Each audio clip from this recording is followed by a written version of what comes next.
a palestra de hoje, ela vai trazer um pouco dessa reflexão do sono e do apego, né, dentro desse espectro aí, né, de vinculação entre o cuidador e o bebê. A gente fala muito na figura materna, tá? E talvez eu me pegue aqui falando na figura materna, mas quando eu falar, né, a figura materna, entendam como o cuidador principal dessa criança, tá? Do bebê, porque às vezes não vai ser a mãe, às vezes pode ser que o cuidador principal dessa criança seja, sei lá, o pai ou a avó ou alguma outra figura principal que dê os cuidados, tá bom? Geralmente é a mãe, mas a gente não pode generalizar tudo.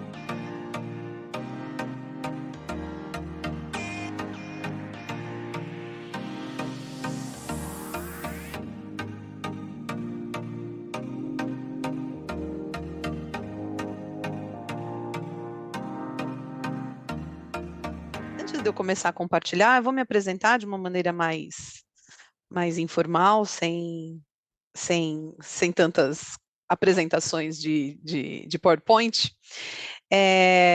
Eu me chamo Natália Aguilar, eu sou psicóloga, sou atuante aí da área clínica já tem uns 15 anos, e durante a minha trajetória, eu fui aquela psicóloga que saiu da faculdade trabalhando com RH, e aí depois de um tempo descobriu que não era nada daquilo que queria fazer, e aí eu fui para a área clínica. E quando eu me deparei com a área clínica, senti muita necessidade de uma abordagem teórica, e, na verdade, a Gestalt terapia ela foi apresentada para mim na faculdade pela professora Karina Fukumitsu, que foi minha professora na faculdade, e, e daí eu fui atrás, né? Eu sou daqui de São Paulo, eu fui atrás dos dois institutos. Na época só haviam dois institutos, o Instituto de Gestalt e o SEDES, e fiz entrevista nos dois, acabei optando pelo SEDES, porque na época a, a logística dos SEDES, ela cabia mais na minha agenda. Mas assim, eu estava no SEDES e estava no Instituto, eu estava sempre nos dois lugares. E aí eu fiz a minha formação em Gestalt terapia, eu falo que a Gestalt terapia, para mim, ela não é só uma abordagem clínica, ela é uma abordagem de vida também.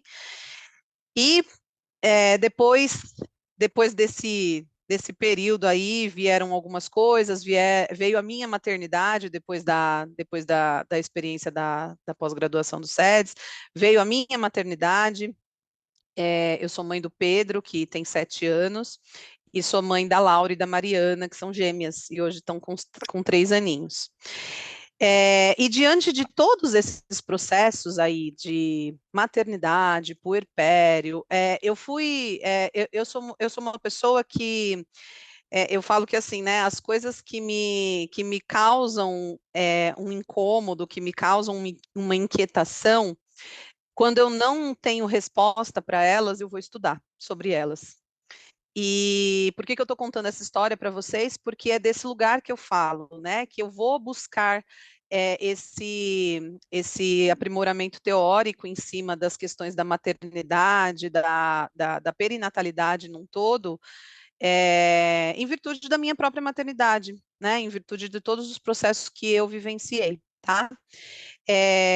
Eu sou psicóloga perinatal também, especialista em psicologia perinatal, e hoje eu estou concluindo uma especialização em luto também pelo Instituto Quatro Estações, tá?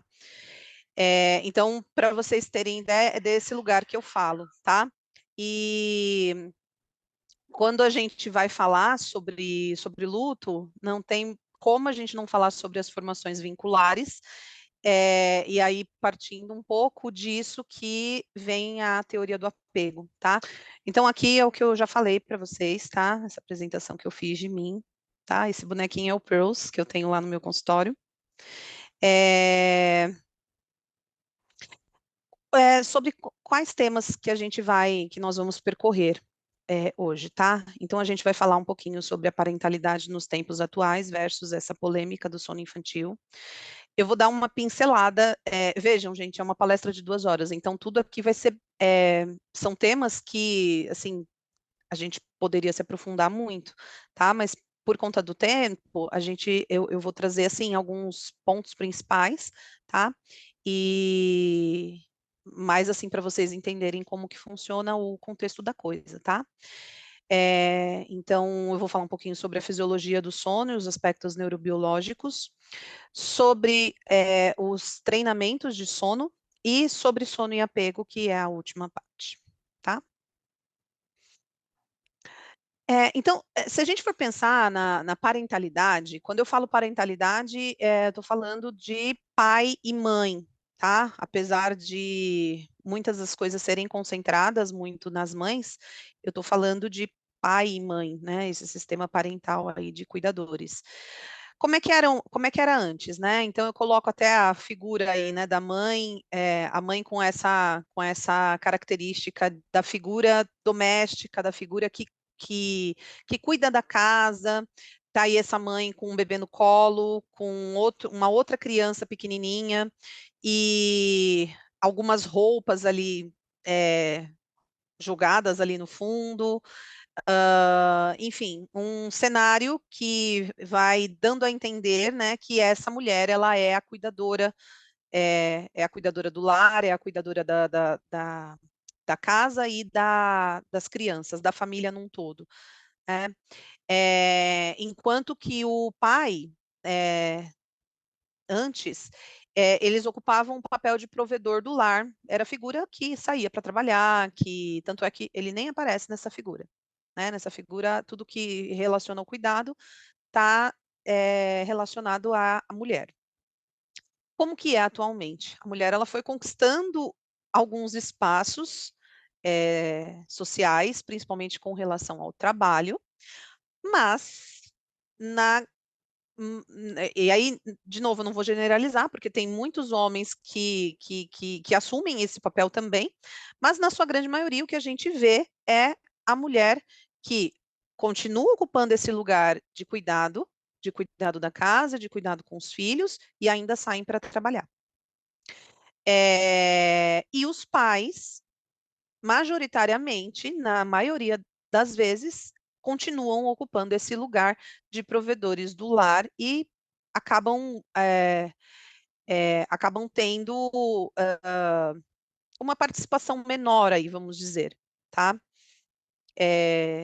De novo, eu me preocupo muito com essa questão assim de generalizar as coisas. Eu entendo que não são todos assim, né? Mas aqui a gente está falando de uma maioria, né? O que frequentemente a gente vê acontecendo, tá?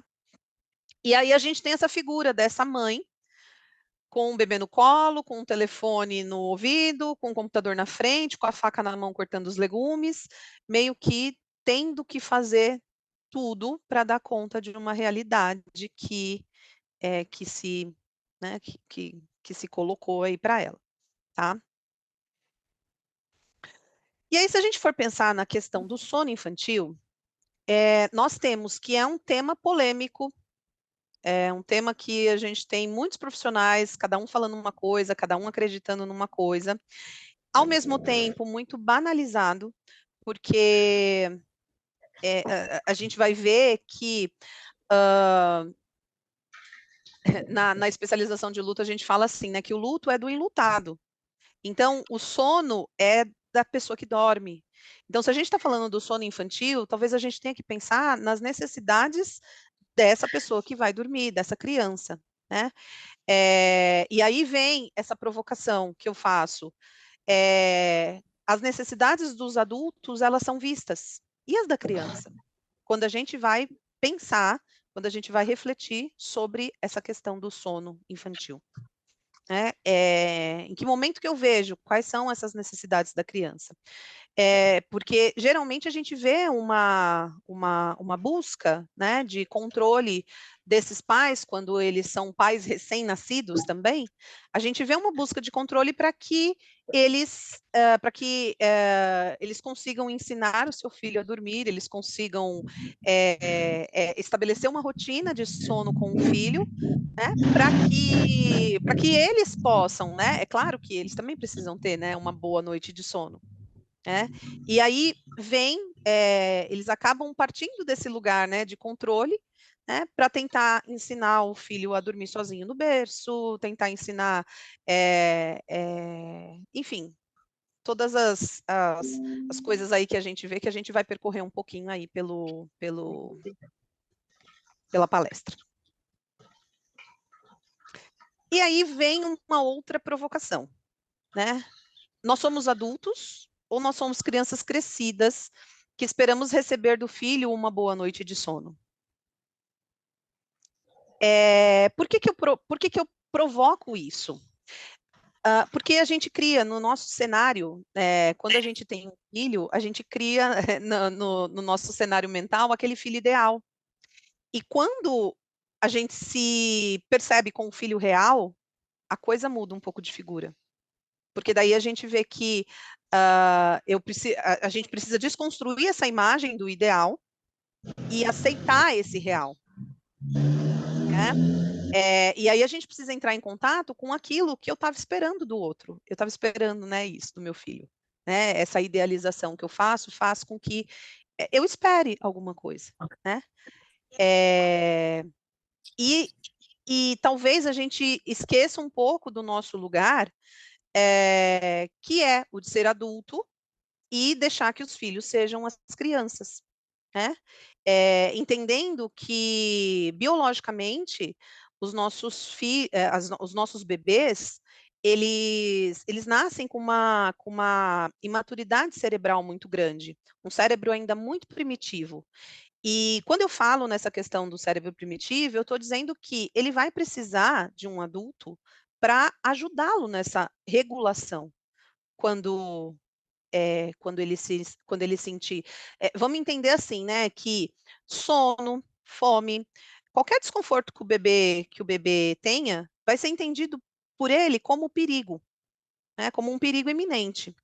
E diante do perigo, a gente tem um sisteminha lá no nosso cérebro que ativa, né, nosso processo de luta ou fuga, que é para a gente poder se defender desse perigo que vem. E quando eu ativo isso no meu corpo, quando o meu cérebro ativa isso no meu corpo, eu fico num constante estado de alerta, né? Vocês já devem ter ouvido falar no cortisol, que é o hormônio do estresse, que é liberado na corrente sanguínea para que a gente fique nesse estado de alerta. Já já eu vou falar do cortisol, ele não é só um vilão, mas ele pode ser um vilão muito grande. Tá? Se a gente não olhar para esse estado de hipervigilância, ele pode ser um vilão muito grande. E aí, eu coloco aí, né, o questionamento de que, assim, ter filhos é um momento de doação, né? E doar dói, dói muito doar. Porque quando eu dou, né, de uma maneira legítima, quando eu faço uma doação de uma maneira legítima, muitas vezes eu estou abrindo mão daquilo que eu tinha comigo e para poder me doar para o outro. Né? E se a gente for pensar, né, num bebê, é isso, né? É um ser completamente dependente, né? É claro, na verdade essa frase ela tem um complemento que eu não coloquei aí, né? Que na verdade a frase eu tirei ela de uma formação em sono que eu fiz e na verdade a frase diz assim que doar dói, mas também cura, né? Então assim nós temos muitas perdas, nós vivenciamos sim muitas perdas, mas a gente vai se curando também dentro dessa relação, tá? E aí, pensando no sono infantil, né, como um grande desafio nos tempos atuais, nós temos algumas questões que auxiliam para que essa vida seja repleta de desafios, tá? Que o sono do bebê seja repleta de desafios. Então, a gente tem a falta de preparo na gestação. Dentro da psicologia perinatal, a gente fala muito em pré-natal psicológico. A gente entende e a gente tenta aí disseminar a ideia de que a gente não. Todas as grávidas deveriam fazer, não só o pré-natal normal com o médico, mas um pré-natal psicológico. Porque existe é o que eu estava falando, né? Existe uma idealização de como que vai ser essa maternidade. Na hora que chega o bebê real, eu me deparo com uma vida que não é aquela vida que eu não penso que eu vou ter que abrir mão de uma série de coisas, que as minhas noites de sono vão mudar, que a minha liberdade eu vou perder em alguns casos. Então a gente fala muito dessa coisa do pré-natal psicológico, e a gente fala também, tem estudos que apontam, né? Hoje muito se fala na depressão pós-parto, mas tem estudos que comprovam que a depressão na gravidez, ela é um número maior do que a depressão no pós-parto. A depressão no pós-parto, geralmente, ela vem de um quadro de estresse, um quadro de inquietação na gravidez. Então, que a grande maioria das mulheres que sofrem de depressão pós-parto, elas já vieram de um quadro de estresse, já vieram de um quadro de inquietação na gravidez, tá? Aí a gente tem, né, as falsas expectativas, o que eu espero desse bebê, que eu acabei de falar. Temos os mitos, as crenças populares e os palpites. E aí isso me faz pensar um pouco assim, né? Nós temos uma rede de apoio quando temos, né? Essa rede é uma rede de apoio ou é uma rede predadora? É uma rede que tem a intenção de ajudar, mas que só atrapalha, sabe? Porque o processo de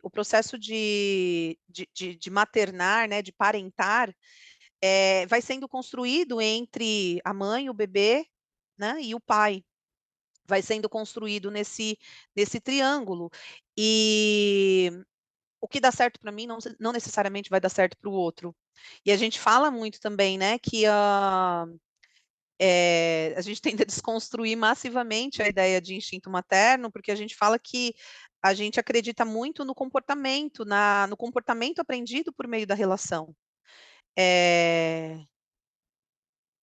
e aí, assim, cada bebê vai ser diferente, cada mãe vai ser diferente, e um mesmo bebê de uma mesma mãe, um outro bebê de uma mesma mãe, ele vai ser diferente do primeiro.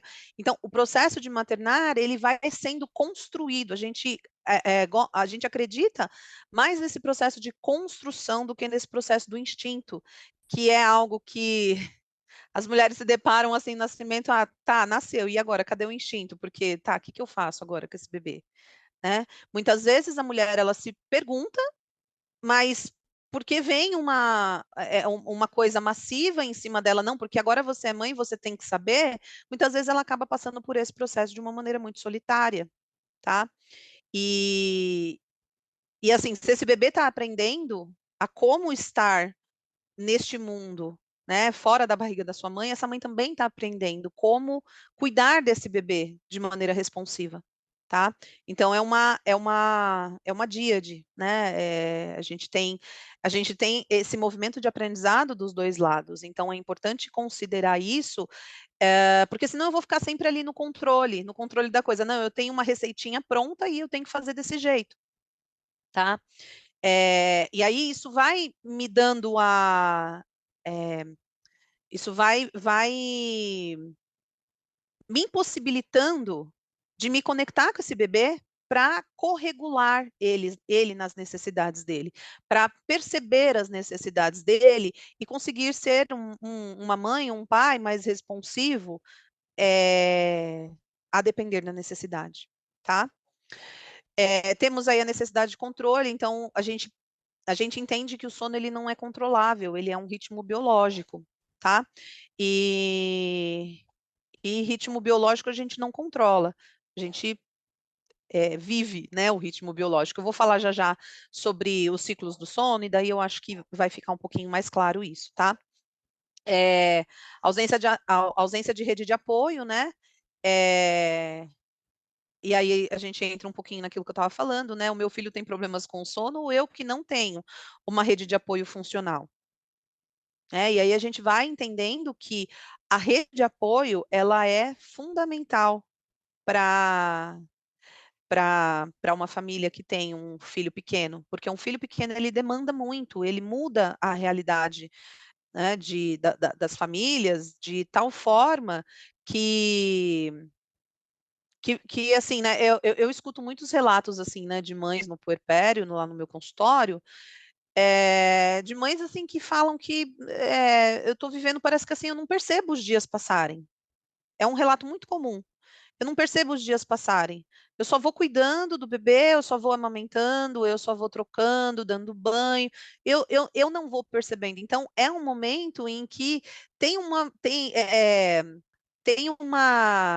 processo assim de uma dificuldade dessa mãe se perceber muito grande, né? Porque ela está muito conectada, geralmente ela está muito conectada a essas necessidades do bebê e, e ela mesma acaba passando desapercebida, tá?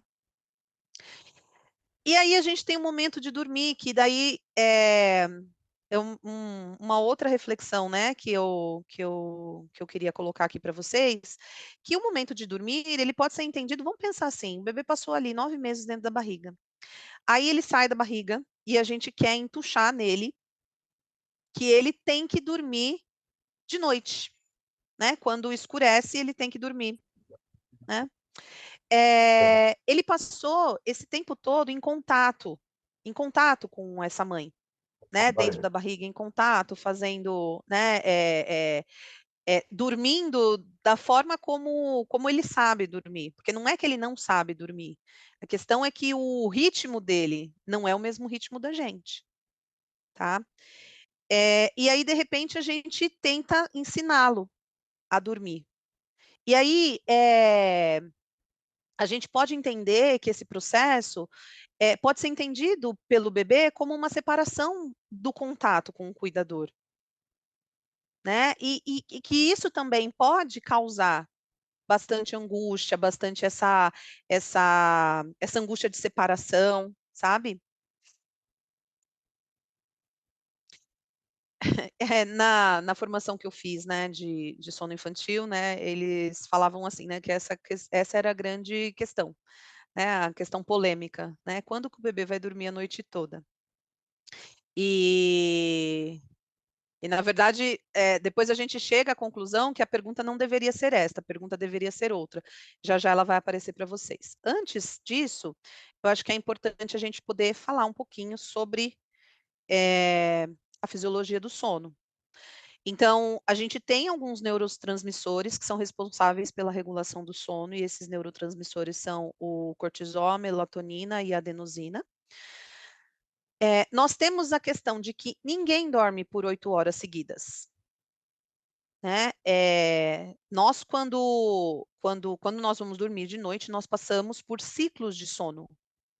Então, assim, é que nós adultos não percebemos. A gente fala assim, ah, nós dormimos a noite inteira. Nós não percebemos, mas a gente se vira na cama, a gente se cobre, às vezes a gente acorda, vai no banheiro, faz xixi, volta para a cama e dorme sozinho, tá? Então, assim, não tem isso. A gente não dorme 8 horas seguidas. Tá? Nós temos ciclos de sono e nós passamos por vários ciclos durante a noite e a diferença é que nós adultos conseguimos voltar a dormir sozinhos. Nós temos uma maturidade cerebral que nos ajuda a perceber o ambiente, a luz apagada, o silêncio. Tenho que voltar a dormir. Então eu volto a dormir. Vamos pensar num bebê que fica durante o dia, ele vê o dia claro, ele vê que tem barulho na casa, ele percebe, né, que tem barulho na casa, ele vê, ele tem estímulos durante o dia. E à noite não. E aí ele acorda à noite. Quando eu não conheço, quando eu não conheço o ambiente que eu tô, porque para ele o comum, o que é mais comum, é ele ficar diante dos estímulos, né? Do barulho do dia, da claridade do dia, né? E à noite tá escuro, tá silêncio, e ele pode se assustar com isso, ele pode se angustiar com isso, e ele não consegue emendar um ciclo de sono no outro sozinho. Então, ele vai precisar do adulto para se corregular, para se autorregular, né? O adulto vai funcionar como um corregulador, né? Falando, né, dessa questão, né, do cérebro primitivo. O adulto ele vai ajudar esse bebê a voltar a dormir, né? Muitas vezes com colo, com a sucção, né, com a amamentação. Enfim, esse adulto ele vai ter esse papel. Então, eu acho que é importante a gente compreender isso, que é, muitas vezes o ambiente noturno ele pode ser visto como angustiante também para o bebê. E isso é assim, não é por conta do ambiente noturno, tá? Biologicamente, o cérebro do bebê ele já não tem essa maturidade para voltar a dormir sozinho, como o dos adultos têm, por exemplo, tá? É, e aí, essa questão, né, de estar escuro, de estar silêncio, ela pode ser um outro agravante que pode deixar esse bebê mais angustiado, com dificuldade né, mais dificuldade de emendar um ciclo de sono no outro. E aí ele vai precisar desses adultos para ajudarem nessa autorregulação, nessa corregulação. Aí nós temos os neurotransmissores que eu falei para vocês, né? O cortisol. Então, o cortisol ele é um neurotransmissor que é muito importante no nosso organismo. Ele é responsável por todo o nosso processo de atividade na vida, tá? É, mas ele tem uma má fama, porque ele é conhecido como hormônio do estresse, porque quando ele é secretado, né, em grandes quantidades do nosso organismo, ele causa essa hipervigilância, ele causa essa coisa de eu costumo comparar muito com uma relação, acho que todo mundo talvez já tenha vivido, quando você se assusta com alguma coisa, quando você leva um susto, né, com alguma coisa. Como é que você fica? Geralmente o coração dispara, você fica com tremores, e você fica em alerta. Você fica num estado de alerta muito grande. Para você se recompor, para a gente se recompor, a gente vai precisar de um tempo para que o nosso organismo volte para essa homeostase, né?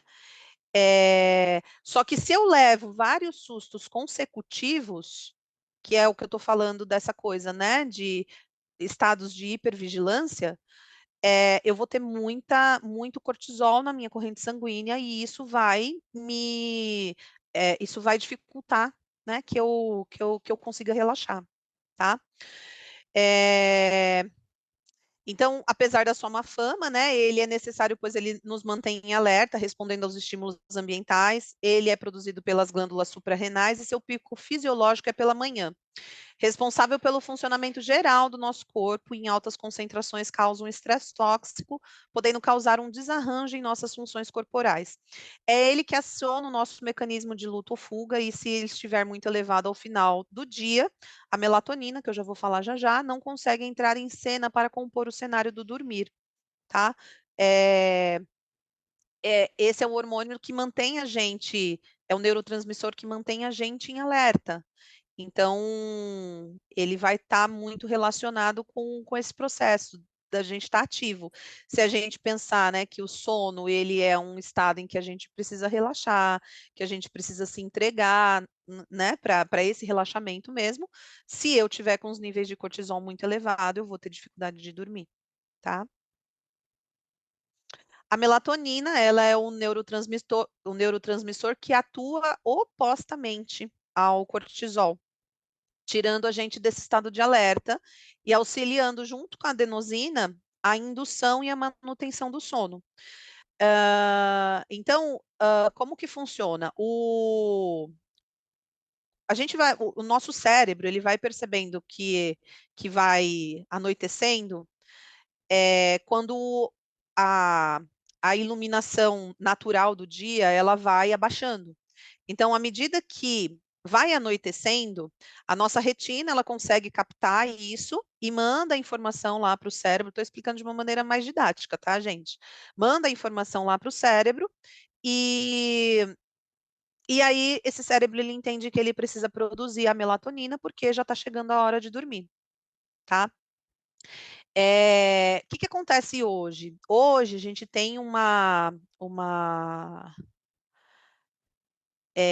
como se diz, a gente tem muitos meios, né, muitos meios tecnológicos aí, né, que nos colocam muito nas luzes artificiais, né? Então, a gente fala assim, né, que a luz branca, a luz azul, elas são luzes que prejudicam um pouco esse processo, porque meio que vai dar um bug, sabe, no sistema, do cérebro perceber, nossa, mas tem tanta luz aqui, né, sendo projetada em mim, será que está na hora de dormir mesmo? E essas luzes, elas funcionam muito mais como estimulantes do que, e aí a gente vai falar que para o sono, geralmente as luzes mais avermelhadas, alaranjadas, são luzes que são mais benéficas, se a gente for pensar, né, lá antigamente, qual era, né, a luz que iluminava, né, os povos antigos? A luz do fogo, né? Que tem, né, esse aspecto mais avermelhado, mais alaranjado, né? E aí as pessoas elas entendiam que nesse anoitecer, pronto, já era hora de dormir e não se tinham os estímulos que nós temos hoje, né? É, então, a melatonina, né, ela é produzida pela glândula pineal e por vários outros órgãos também do corpo. Seu pico acontece ao anoitecer, quando a luz do dia já não é mais captada pela nossa retina, e quando tudo corre bem, ela vai se elevando enquanto o cortisol vai abaixando, tá, gente? Mas isso é quando tudo corre bem. E a adenosina? A adenosina ela é uma substância produzida pelo corpo ao longo do dia. A adenosina é responsável pela sensação de cansaço que a gente vai sentindo. Que vai ter, essa sensação de cansaço vai ter é, uma influência grande no sono, porque à medida que eu vou me sentindo cansada, eu vou me permitindo, não, eu vou parando de trabalhar, eu vou desacelerando para ir me preparando para o meu processo de dormir, tá? É, e juntamente com a melatonina, ela vai auxiliar, né, a manter o estado do sono. Sua produção está relacionada ao período que ficamos em vigília, que ficamos acordados, e seu pico ele é atingido, em média, após 12 horas desperto, e durante o sono ela tem as suas taxas reduzidas.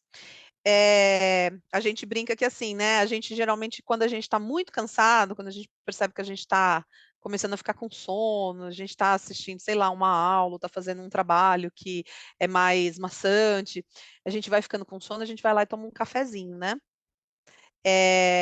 Quando a gente está com adenosina em graus elevados no nosso corpo, o café, ele meio que mascara esse processo, porque na verdade, assim, ele atua, né, como um estimulante no nosso corpo, mas não é que ele não baixa as taxas de adenosina, né?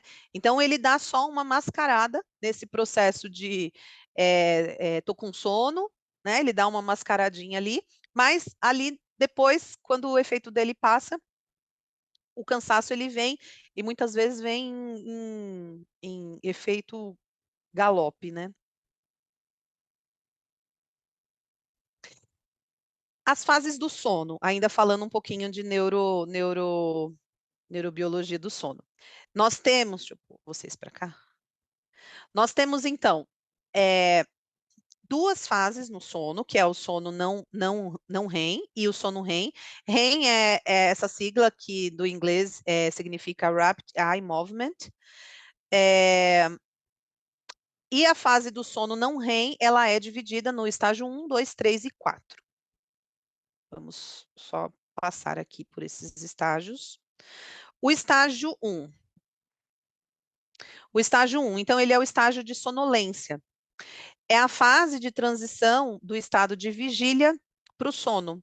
Então, a gente tem nesse estágio, a temperatura do corpo, ela pode aumentar um pouquinho, a gente começa a ficar um pouquinho mais quente, os músculos, eles vão se relaxando, a gente vai a gente vai tendo aquela sensação assim que vai piscando duro, que os olhos eles vão se movimentando lentamente de um lado para o outro, tá?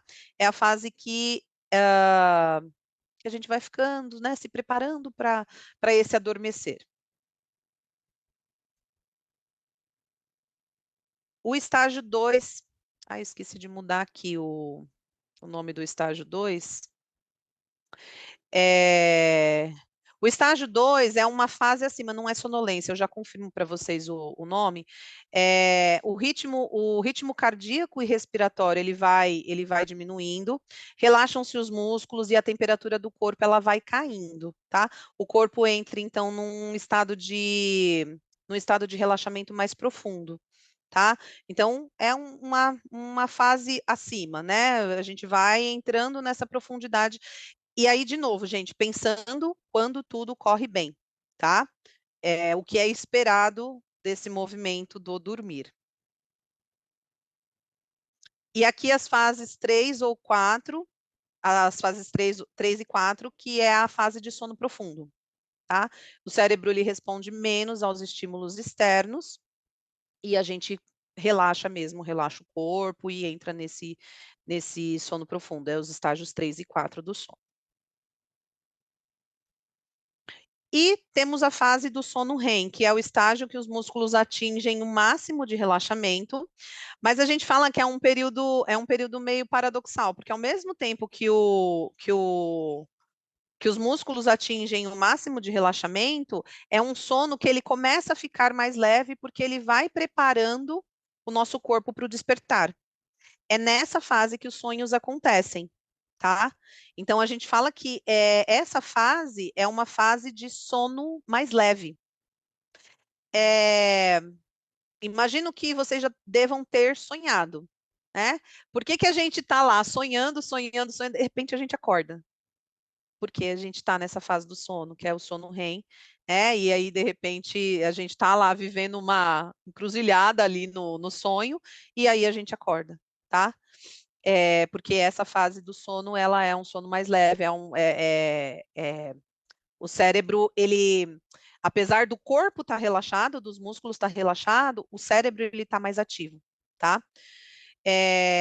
As frequências respiratórias e cardíacas vão voltando a aumentar e vai preparando o corpo para o despertar pela manhã, né? Então, é o que eu falei do sono paradoxal, pois ao mesmo tempo que eu tenho um relaxamento intenso do corpo, a mente está ativa, tornando o despertar mais fácil de acontecer.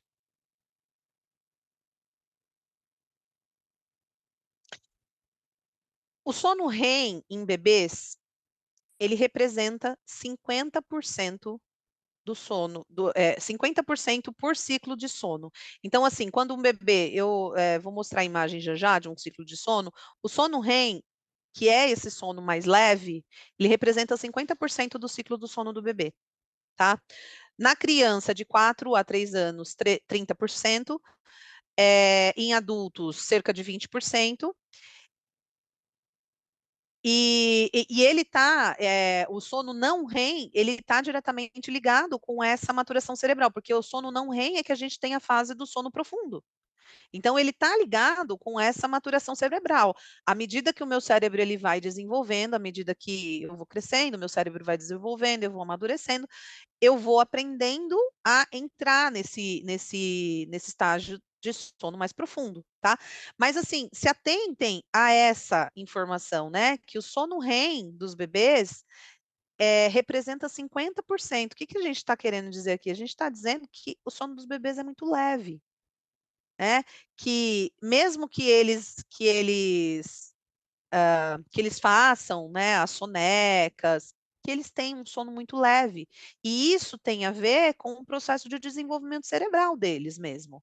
Né? Não tem a ver que, meu bebê tem espinho no berço, ele só dorme no colo, sabe? Tem a ver muito com o processo de desenvolvimento cerebral, de maturação cerebral mesmo dos bebês, tá?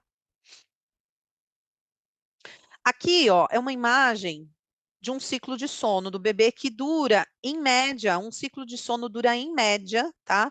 45 minutos de um bebê, tá? A gente fala que do adulto um ciclo de sono vai durar em torno de 90 minutos, tá? Mas de um bebê, em média, vejam, gente, não é receita pronta, tá? É em média. Né? Cada bebê vai ter o seu ritmo biológico, mas em média o que os estudos trazem é que o ciclo de sono do bebê dura, em média, 45 minutos. Então, nós temos, então, de 0 a 10 minutos, nós temos ele entrando num estado de sonolência. De 10 a 20 minutos, entrando num sono mais profundo. De 20 a 30 minutos, continua esse sono mais profundo. De 30 a 40 minutos, começa a entrar aqui na fase do sono REM, tá? Que é o sono dos sonhos. E 40 a 50 minutos para o fim do ciclo, que é um sono leve, muito fácil do bebê acordar, tá? É, Aqui não é o tempo, tá, gente? É como se fosse um cronômetrozinho, tá? É, do minuto, do minuto 0 ao minuto 10, ele vai entrando em sonolência, mais ou menos do minuto 10 ao minuto 20, ele vai entrando em sono profundo, tá? E assim até completarmos o fim do ciclo. Então, é, né, a maior parte do sono do bebê, ela tá aqui, né? Ela tá aqui nessa parte aqui, né, do sono REM, e por isso que se torna mais fácil do bebê acordar por conta desse sono ser um sono bem leve. E aí a gente modificou lá, né, na nossa formação, a gente discutiu, e a gente falou assim, que a grande questão, na verdade, assim, os pais, eles chegam pra gente, quando a gente vai atender mães e pais no puerpério, que falam, meu bebê não dorme, meu bebê tá com muita dificuldade para dormir, só quer ficar no colo e tal, é, e aí eles perguntam pra gente, né, quando que o meu bebê vai dormir a noite toda? E aí a gente com muito carinho, a gente vai tentando modificar essa pergunta para quando o bebê conseguirá emendar um ciclo de sono no outro sozinho, né? E não para quando ele vai dormir a noite toda, porque, de novo, né, nós não dormimos a noite toda. Por que que a gente espera isso do nosso bebê? E aí, queria falar um pouquinho para vocês sobre a polêmica que existe a respeito dos treinamentos de sono. É, Existe uma certa polêmica quando a gente fala na questão dos treinamentos de sono, porque a maioria, na verdade, assim, né, os primeiros treinamentos de sono, quando eles começaram a aparecer, de uma forma mais radical, levando muito em consideração o comportamento do bebê e a necessidade dos pais, né? E não incluindo a necessidade dos bebês. E aí, como a gente está falando aqui de sono e apego, já já a gente vai falar um pouquinho sobre a teoria do apego, a gente entende que para a teoria do apego, a necessidade de vinculação, ela é uma necessidade biológica, tal como comer, tal como dormir. E para eu me vincular, né, para um bebê se vincular com seu cuidador, esse cuidador ele precisa ser um cuidador mais responsivo, ele precisa ser um cuidador mais previsível para esse bebê. Então, é, a polêmica, né, vem um pouco polemizada essa questão do treinamento do sono, dos treinamentos do sono, um pouco por conta disso, tá? Eu vou apresentar aqui para vocês um pouquinho dos principais treinamentos que são conhecidos. Então, a gente tem esse que é o treinamento dos 5 S's, do Dr. Hever Karp, que ele fala, né, que para fazer o bebê dormir tem que seguir esses 5 pontos aqui, né, que é embrulhar o bebê apertadinho, lateralizar o bebê, né, colocar aqui na posição de lado, eu coloquei a imagem aqui, colocar na posição de lado, fazer o ruído branco, né, que eles falam que é o né, para o bebê dormir, que é o som favorito, que eles falam que é um som que reproduz muito o que o bebê escuta dentro do útero, né, balançar o bebê, o balanço na vertical e o sugar. Por que que quando a gente vai falar no apego, a gente não concorda tanto com esse tipo de treinamento, porque ele desestimula que o cuidador ele se conecte com as reais necessidades desse bebê, tá? É, de novo, né? Acho que assim, quem é da Gestalt terapia, acho que entende isso, né? Que a coisa ela não está pronta, ela está em construção. Então, tudo que eu tentar colocar, eu pelo menos, né? Eu penso, né? Eu reflito muito a respeito disso, né? Tudo que eu tentar colocar dentro de uma forma, né? Que é aquela coisa pronta. Eu não sei se vai dar certo para esse bebê, né? Nós estamos em processo, nós somos vir a ser, né? Nós estamos nesse processo de vir a ser, né? Se a gente pegar lá as nossas bases fenomenológicas, existenciais, né? Nós somos esse projeto inacabado. Então, como é que eu coloco dentro de uma forma? Não, olha, tem uma receita. Para fazer o seu bebê dormir, tem essa receita aqui, ó. Primeiro você embrulha o bebê, depois você põe de lado, depois você faz, né? Depois você balança, depois você suga, pronto, o bebê dormiu. Nem sempre, tá? Outro método de treinamento de sono, que é o método Faber, que é o choro controlado do Dr. Richard Faber. Faber, não sei como é que fala. Ah, escrevi errado aqui. É Faber, sem o R, tá, gente? É, Então, ele diz que precisa ter uma rotina para relaxar e confortar o bebê. Depois, o bebê ele tem que ser deitado no berço sem chupeta, sem mamadeira e sem a companhia dos pais. No início, quando o bebê chora, os pais devem aguardar 1 minuto antes de ir no quarto para consolar o bebê. E com o tempo, esse intervalo vai aumentando até chegar em 30 minutos, tá? É, Então, de novo, né, gente? A gente está falando de uma receita de bolo pronta, que não leva em consideração as necessidades do bebê e que, além disso, vai causar uma hipervigilância nesse bebê, porque ele vai ficar chorando. Primeiro 1 minuto, depois 2 minutos, depois 3 minutos, depois até chegar a 30 minutos, tá? Eles acreditam que quando chega aqui nos 30 minutos, que o bebê é, ele já tá quase pronto para dormir sozinho, ou pronto, talvez, tá? É, mas isso causa um estado de hipervigilância no bebê. E, enfim, a gente já falou lá, né, da questão lá do cortisol e tudo mais. É, e aí temos também, né, a questão da receita pronta. Esse, para mim, é o pior de todos, me dá aflição e pensar, que é um método de extinção. Eu não sei nem falar o nome desse senhor aqui. Colocar o bebê no berço, fechar a porta do quarto e deixar o bebê chorar até cansar, em choro desassistido, né? É, eu fico angustiada pensando numa situação dessas. Eu fico imaginando aquele bebê, né? Que passa por isso, né? Vamos pensar de novo, né? Um ser que tem um cérebro muito primitivo, que vai entender todos os desconfortos como perigo, se vê sozinho num quarto escuro, sem ninguém para regulá-lo, né? É uma situação de pânico. Para mim é pânico total, né? Que a criança ela não é atendida em nenhum momento. E aí, gente, a gente está falando de treinamentos de sonos que algumas pessoas ainda defendem, tá? Algumas pessoas ainda defendem esse método de extinção assim radical, tá? O método da Nana Nenê, do Gary Ezo, é esse livro, né, que tem técnicas para ensinar o bebê a dormir no berço desde os 2 meses e não depender de colo.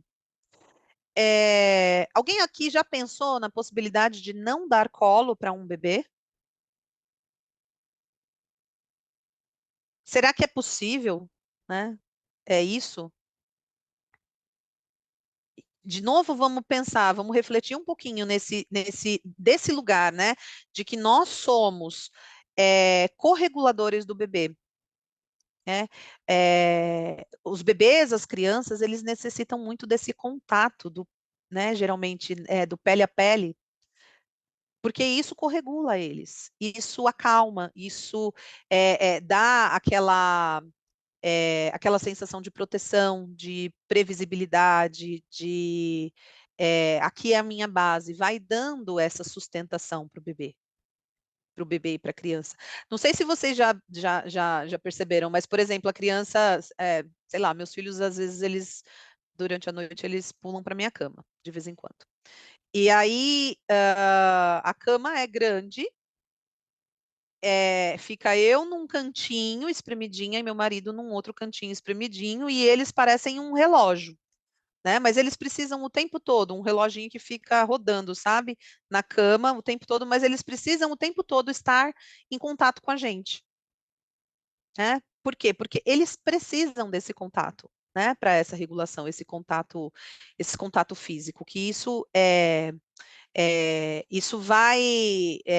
vai estimulando, né, a produção de serotonina, vai estimulando a produção de todos esses neurotransmissores aí que vão trazer, né, uma satisfação para ele conseguir se autorregular, tá? Então, a crítica, né, vem disso, né? Os bebês, eles precisam de colo. O colo, ele é um meio de se autorregular, né? Então, ele é um meio de se autorregular, ele é um meio com essa autorregulação, o bebê ele consegue relaxar e consegue adormecer. É, esse da independência e autonomia, da Jodie Mindell, defende que os bebês são capazes de se autorregularem sozinhos. É um método da autonomia do sono.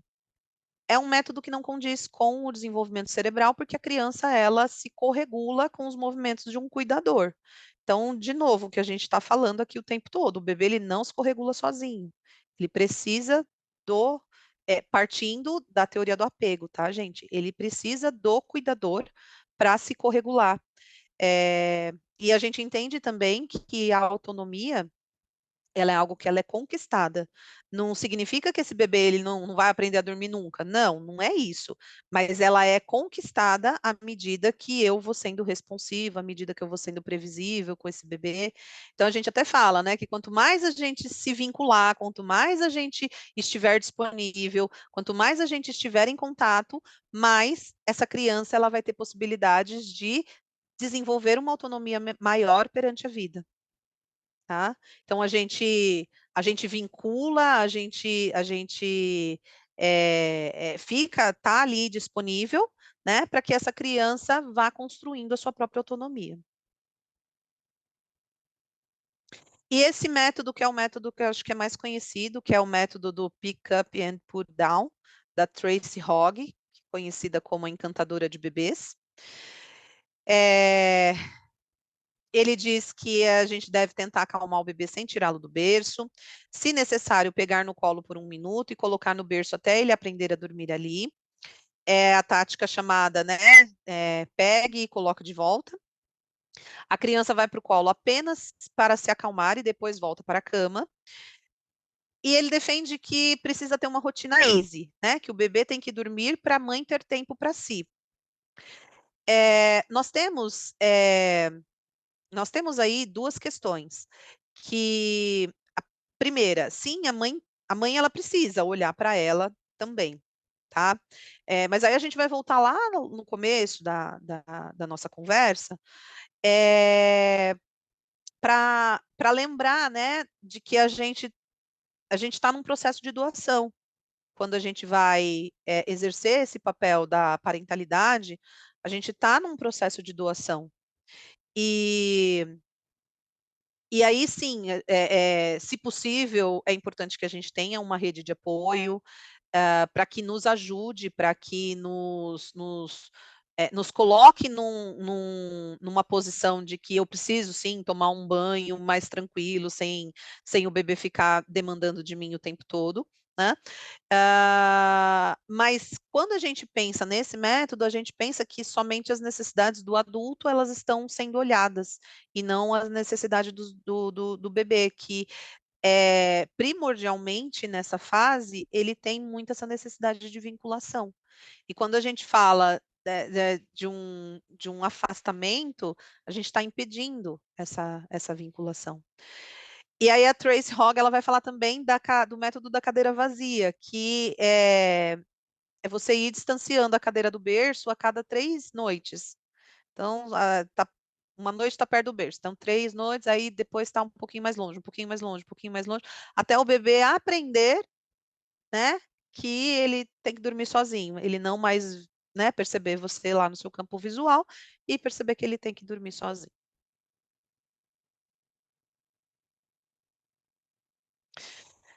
Por que que esses treinamentos não são responsivos?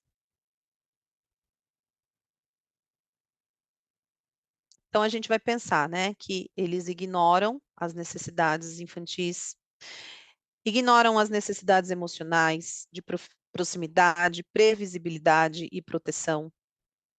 Eles ignoram a fome do bebê, ignoram desconfortos, ignoram a criança. Precisa ser repetido de tempos em tempos, né? Porque alguns métodos, né? Não vamos adentrar, mas alguns métodos eles falam que precisa ser repetido de tempos em tempos, porque, na verdade, assim, essa necessidade de vinculação do bebê ela é constante, né? Então, você ensina um método para ela, de tempos em tempos, ele vai querer se vincular, e aí ele vai precisar ser treinado de novo para ele aprender a dormir sozinho. E, na verdade, ele condiciona a criança. É uma autonomia forçada, que vai recalcando as necessidades desse bebê e que a gente vai criando um cenário aí para uma forma de estar no mundo de uma maneira mais insegura, que é o que a gente vai falar já já sobre os apegos, né? Sobre os estilos de apego da teoria do John Bowlby, tá? É, que aí a gente coloca, né, que a conta vem com juros no futuro. Porque a gente acaba criando, né, quando a gente não consegue dar essa. É claro que, assim, não estou falando no sentido de colocar a culpa na mãe ou no pai, né? Quando a gente vai falar da teoria do apego, a gente vai falar muito que o pai e a mãe, eles dão aquilo que eles receberam também, né? Mas pensando assim, né, colocando aqui num contexto para a gente desenvolver um raciocínio clínico dessas necessidades desse bebê nesta fase da vida, porque essa fase da vida ela vai ser crucial para ele desenvolver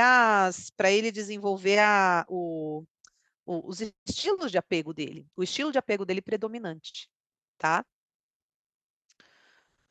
Então, são métodos focados no comportamento, visando apenas a necessidade do adulto e como fica o bebê. O processo de dormir, ele tem a ver com a maturação cerebral e com a questão de que os bebês não sabem se autorregular sozinhos, né? Então, de novo, eles precisam do cuidador.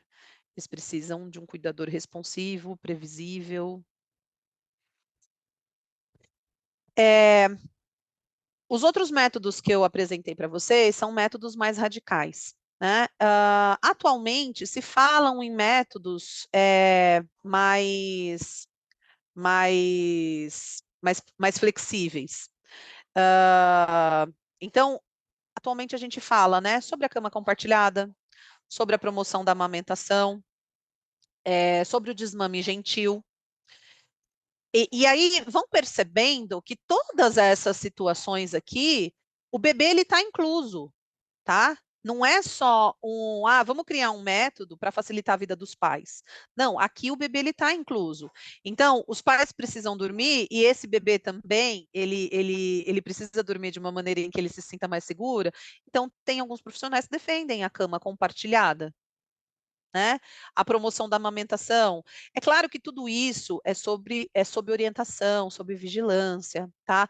Uma cama compartilhada, quando, por exemplo, o bebê é muito novinho, a gente orienta que seja feita assim, né, com barreiras, para que você, né, não coloque em risco a vida do bebê. Então, tudo pode ser ajustado. A gente vai falar muito dos ajustamentos criativos que a gente pode fazer para incluir, né, o bebê nestas ações, tá? Então, a gente poder alinhar as expectativas dos pais em relação ao bebê, né, porque a gente a gente entende lá a questão de que ah, nós temos lá o nosso bebê ideal e é, na maioria das vezes ele vai ser muito diferente, né? O bebê real vai ser muito diferente. O colo e o ninar, eles são processos naturais e necessários para essa corregulação. A autorregulação dos pais vai promovendo, né, essa autorregulação do bebê. Então, à medida que quanto mais eu tenho o meu cuidador autorregulado, mais eu vou conseguir transmitir isso para o bebê também. E quanto mais desregulado, né, na maioria das vezes o que a gente vê é uma desregulação também, é uma desorganização também no bebê. É, então, e aí são métodos que possibilitam interpretar o sono do bebê com esse cuidador estando disponível e se conectando, compreendendo como se o cuidador ele fosse se habilitando, né, entendendo cada vez mais a linguagem desse bebê quando ele vai se expressar, né, levando em consideração, né, que o bebê ele se expressa pelo choro, é a única forma, né, pelo menos assim, né, no primeiro ano de vida, né, geralmente é a única forma, depois ele vai começando a expressar as necessidades dele verbalmente, de outras formas, mas quando ele é muito pequenininho, é o choro, é o choro para tudo. E aí, quando eu me conecto, quando eu me permito, né, essa conexão com o bebê, eu vou me colocando num estado mais disponível para ir decodificando, né, essas necessidades, para ir traduzindo quais são as necessidades que esse bebê tem, tá?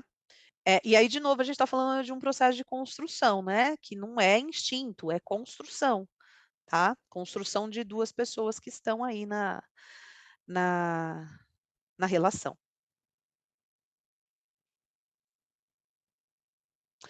Teoria do apego. Falar um pouquinho de teoria do apego.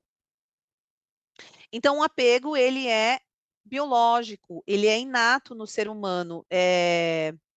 Não é exclusivo do bebê ou da criança, mas ele é fundamental, né? Quando somos bebês, quando somos crianças, principalmente, nesse primeiro momento da vida, que é um momento em que a gente se sente mais vulnerável, que a gente se sente que a gente tem essa necessidade de proteção, de previsibilidade, né?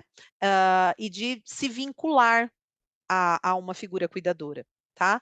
Então, a palavra apego vem do latim picare, que significa agarrar, ter em si. E para que o bebê tenha o seu desenvolvimento social e emocional, é preciso que ele desenvolva um relacionamento com um cuidador principal. Ele busca esses vínculos para sobreviver, para ele sobreviver, e isso gera nele uma sensação de segurança e de conforto. Nós, a nossa vida toda, nós procuramos, né? Nós buscamos segurança, tá? Até na vida adulta. Mas quando a gente está nessa idade, nessa fase do desenvolvimento, os bebês, é muito forte essa coisa do apego, dessa construção vincular, né? Dessa formação de vínculos com a figura cuidadora, tá? É, é uma necessidade de sobrevivência, né? Entendido como uma necessidade de sobrevivência da espécie, tá? Então, nós vamos buscando relações seguras durante toda a vida. Em geral, nós nos vinculamos à nossa mãe como cuidador principal, tá? É sempre a mãe? Não. Pode ser o pai, pode ser um avô, uma avó, pode ser a figura que for ali, né? Presente, responsivo, enfim. A figura que está ali satisfazendo aí as nossas necessidades. E aí nós temos alguns estilos de apego que o John Bowlby, junto com a Mary Ainsworth, que foi uma colaboradora da teoria, ela dividiu os estilos e falou sobre os apegos seguros e inseguros, e o apego inseguro ele é dividido em apego inseguro ansioso ambivalente, evitativo e desorganizado. No apego seguro, nós temos um cuidador que é sensível aos cuidados do bebê, que tem disponibilidade e está próximo, né? E aí ele vai se tornando cada vez mais assertivo no cuidado, aquilo que eu estava falando, né? Sobre cada vez mais vai ficando um pouco mais tranquilo decodificar as necessidades desse bebê diante de uma única linguagem que é o choro, tá? E aí, quando ele vai se tornando cada vez mais assertivo, esse vínculo, essa segurança, elas vão se desenvolvendo e a relação vai ficando mais sólida, tá? Isso é o apego seguro, né? Quando eu tenho um cuidador que, que, que está olhando para as necessidades desse bebê e tentando decodificá-las. Estou olhando aqui a hora para ver se eu tenho. Já vou passar um videozinho para vocês, mas acho que vai dar tempo. E aí temos o apego inseguro, que é gerado a partir da indisponibilidade do cuidado. São relações pouco responsivas com o bebê e pode acontecer relações tóxicas ou dependência emocional. E aí são os 3 estilos de apego inseguro que eu falei para vocês, que é o evitativo, ansioso, ambivalente e o desorganizado. Para vocês entenderem de uma maneira um pouco mais didática, tá? Que a ideia é a gente ficar mais na questão do sono. Eu vou passar um videozinho para vocês. É o vídeo agora. Eu vou passar um videozinho para vocês que elucida bem essa coisa da teoria do apego e dos estilos de apego, tá?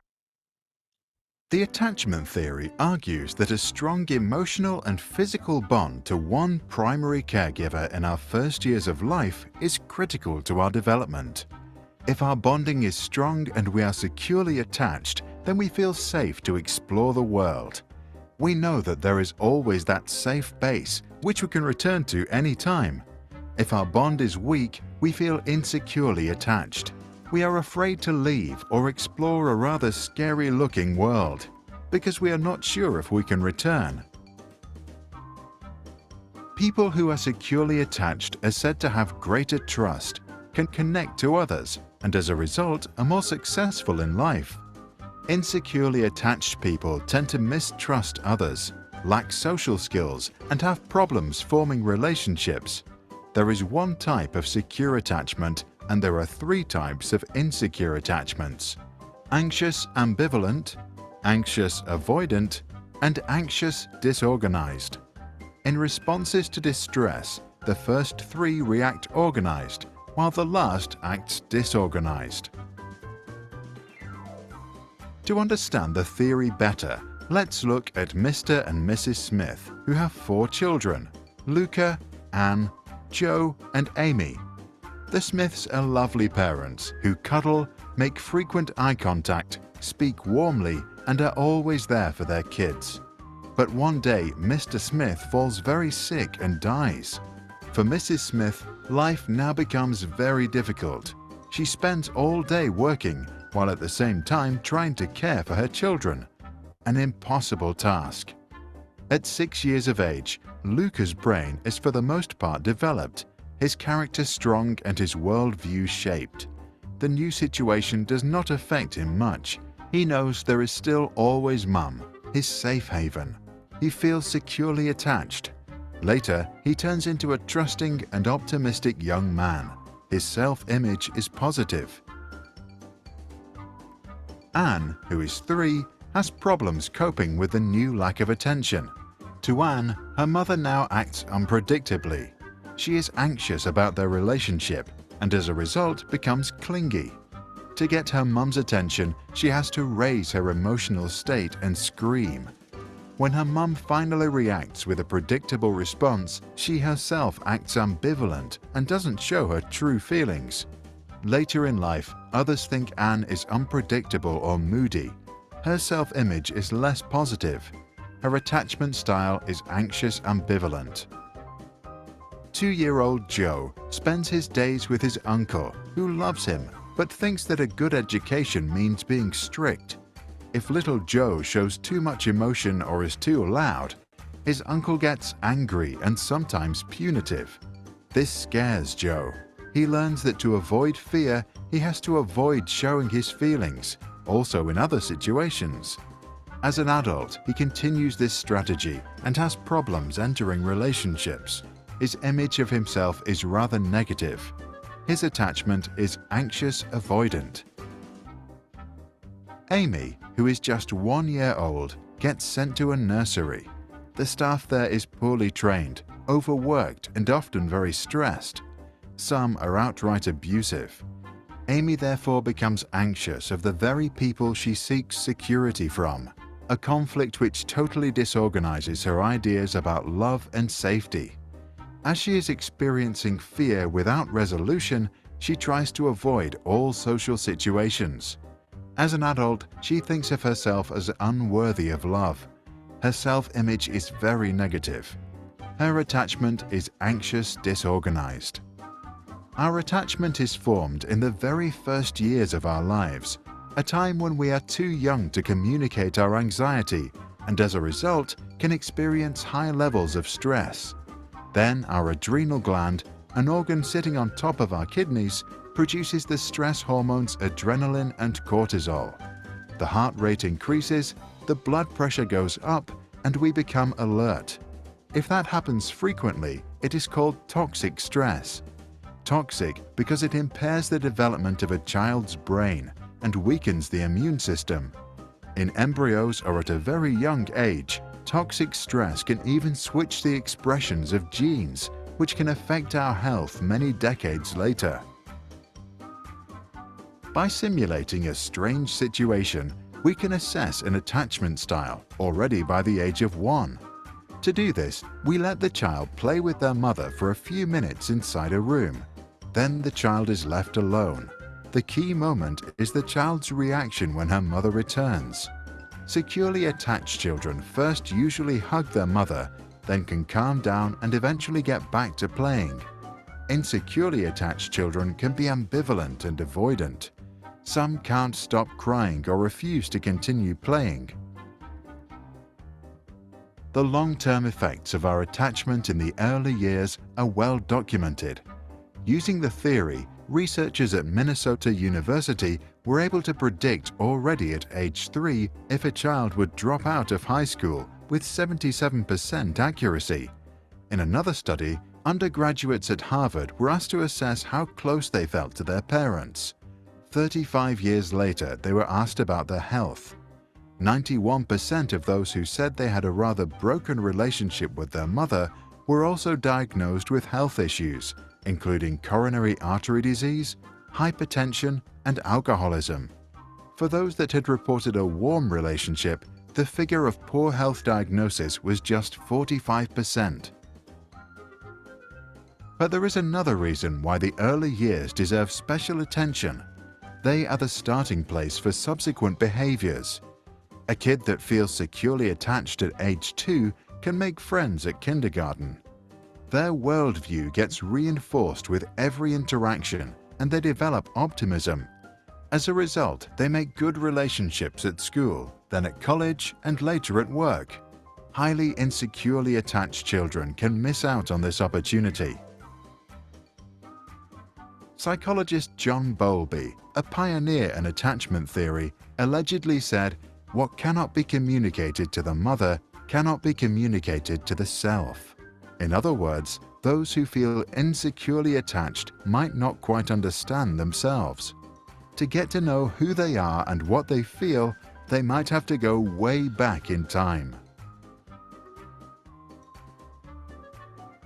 Esse vídeo eu decidi passar só para vocês terem aí um vídeo, tá, disponível no YouTube, eh, só para vocês terem aí uma ideia sobre a questão dos estilos de apego que o John Bowlby vai falar, e para tentarem, né, fazer essa interconexão com esses processos de sono que a gente vem falando, com o quanto que a longo prazo um, um processo, por exemplo, de um sono desassistido pode impactar na vida, né, deste ser, tá? Então, nós vamos falar que as necessidades básicas da criança, né, são esses 4 P's, né, que é a proximidade, a proteção, a previsibilidade e a diversão, né, que é do inglês play. E o desenvolvimento, emocional, físico e neurológico da criança, quando as necessidades, são atendidas com consistência, com previsibilidade, com proteção, esse desenvolvimento ele é ampliado, essa criança ela vai conquistando essa autonomia, né, então a criança ela vai se amplificando para o mundo, ela vai se sentindo segura para essa exploração do mundo, entendendo que ela tem na figura de cuidado o seu porto seguro, a sua base segura. Ela tem a base segura e o porto seguro, ela pode ir para o mundo, explorar o mundo e voltar para o porto seguro dela. Tá?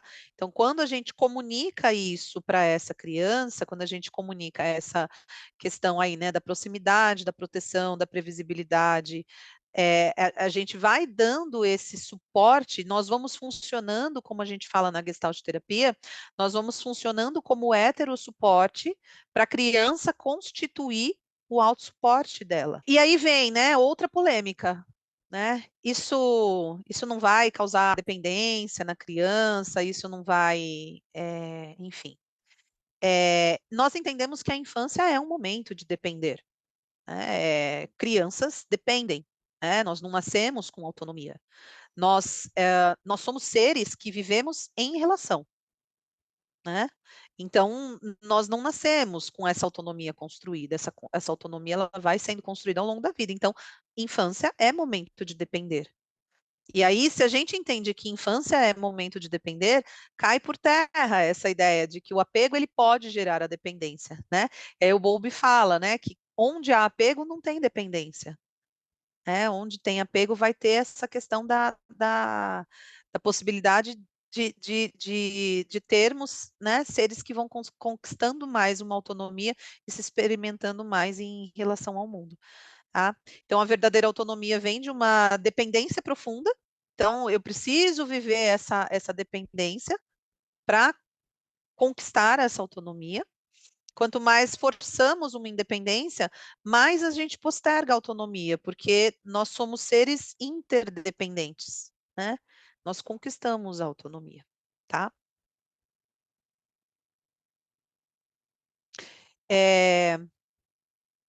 Nós somos seres dependentes, né? E os pais é que precisam de apoio para lidar com as demandas do bebê, né? A grande questão não deveria ser quando meu filho vai dormir a noite inteira. A grande questão deveria ser quem é que está funcionando como rede de apoio de uma família, para que essa mãe, esse pai não se sintam esgotados. Mas quando eu falo rede de apoio, eu estou falando de rede de apoio funcional, tá? Rede de apoio que ajuda, rede de apoio que consegue entender que necessidade não não são só os cuidados com o bebê, mas, por exemplo, os cuidados com a casa, a preocupação em fazer uma compra, em fazer um café, sei lá, em cuidar da organização da casa, que são coisas que continuam acontecendo com a existência, né, com o nascimento de um filho, continuam acontecendo, mas que na maioria das vezes a vida se torna um caos, a casa se torna um grande caos, porque essas famílias atuais, as nossas famílias, né, as famílias atuais, elas têm muito essa configuração, né? De uma mãe e de um pai sozinhos, que não tem uma rede de apoio que funciona, ou de uma mãe sozinha, enfim. E aí uma coisa vai se sobrepondo à outra, né? Então, eu sempre falo que assim, né, a grande questão não deveria ser, ai, quando que o bebê vai dormir? Eu diria que a questão deveria ser, né, poxa, quando que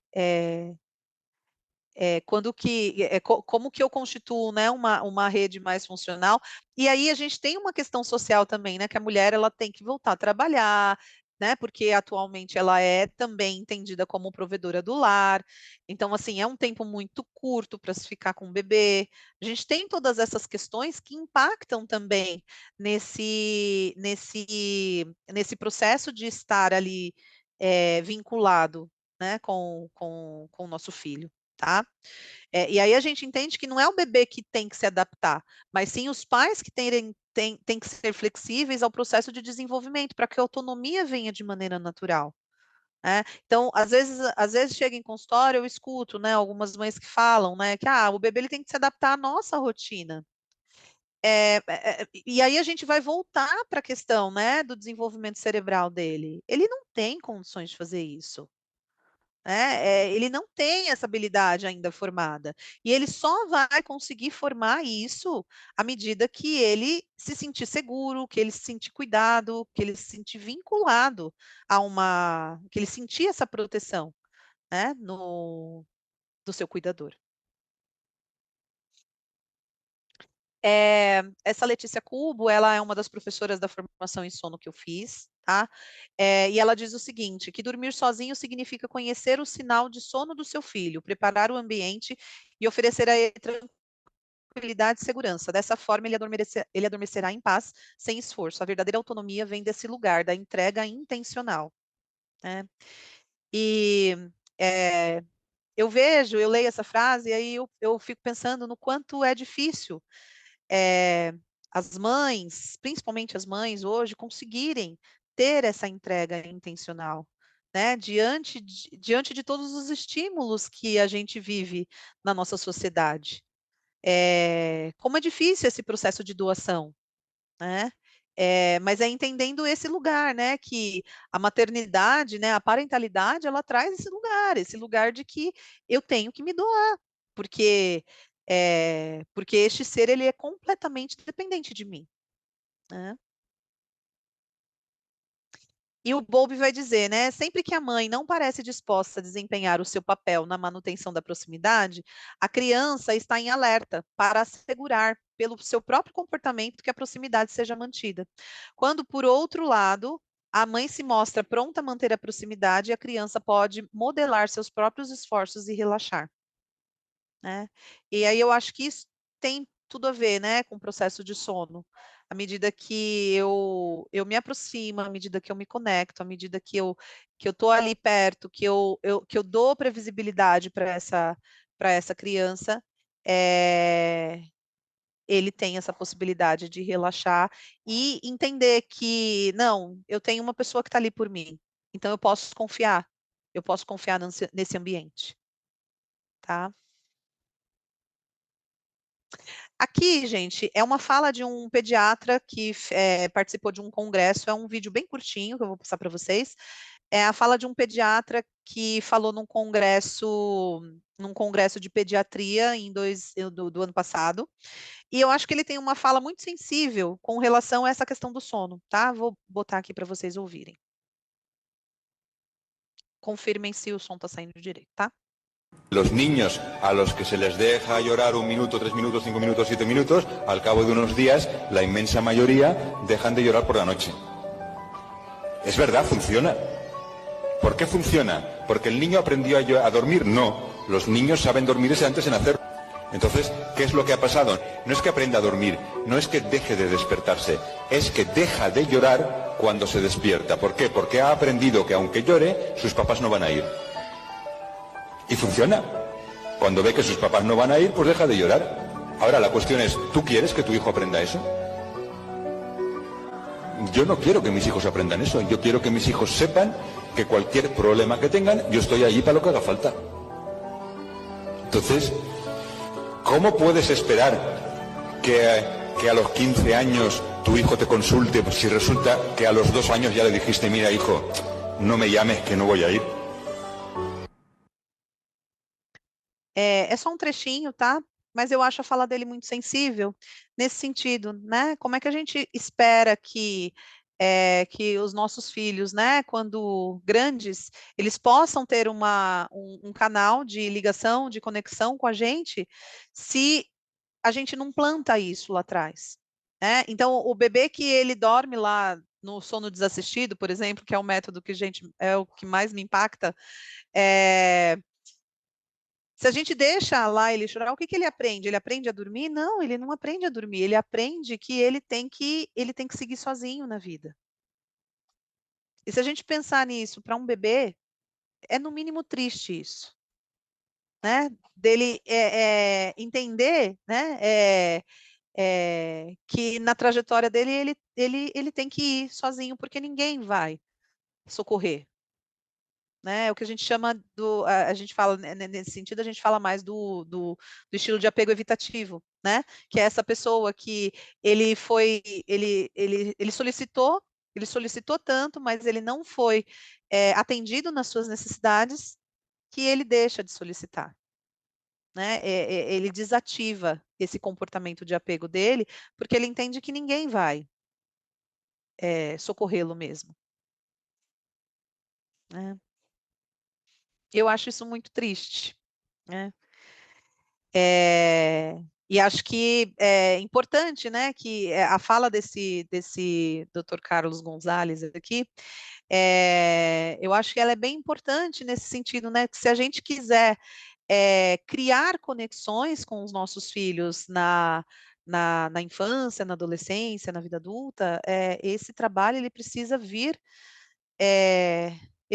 desde o começo, né, desde o princípio. E aí, a gente já está caminhando aí para o finalzinho, como estabelecer um vínculo saudável, né, diante da sobrecarga materna.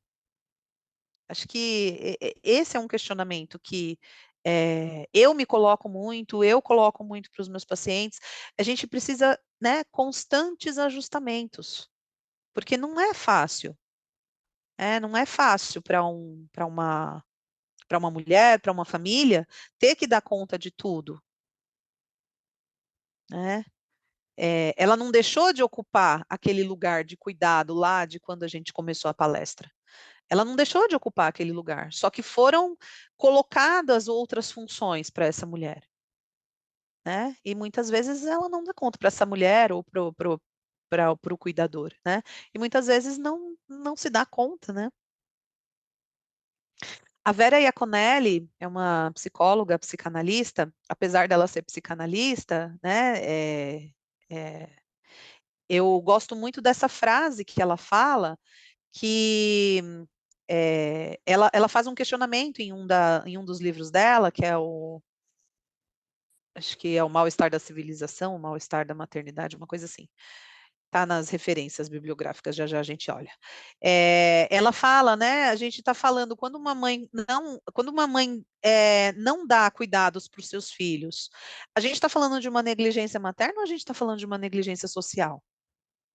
Né? E ela faz essa provocação. Eu gosto muito dessa provocação, porque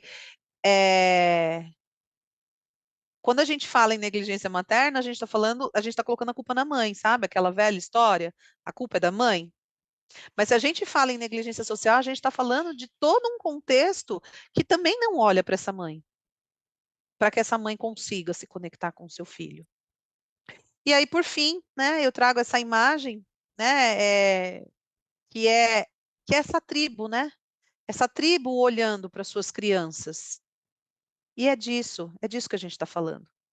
Que para a gente cuidar de uma criança, a gente precisa de uma aldeia inteira. Né? Se vocês forem estudar, né, o cuidado nas tribos, nas aldeias, não existe isso. Ah, é a mãe que cuida. É a aldeia inteira. É a responsabilidade de todos. Né? Mas a gente tem na nossa cultura hoje, né, que o cuidado ele tem que ficar exclusivamente, principalmente com a mãe. Né? E isso traz né, traz reverberações aí, né, que vão além, né, que não reverbera só na mãe, reverbera no bebê também. Era isso, gente, que eu tinha para passar para vocês, que eu havia preparado. Aqui estão meus contatos. Se vocês tiverem alguma dúvida, alguma questão, vocês podem entrar em contato comigo pelo meu e-mail, pelo meu Instagram. Aqui estão as referências bibliográficas que eu usei para preparar a aula. O livro da Iaconelli é O Mal-Estar na Maternidade, do infanticídio à função materna.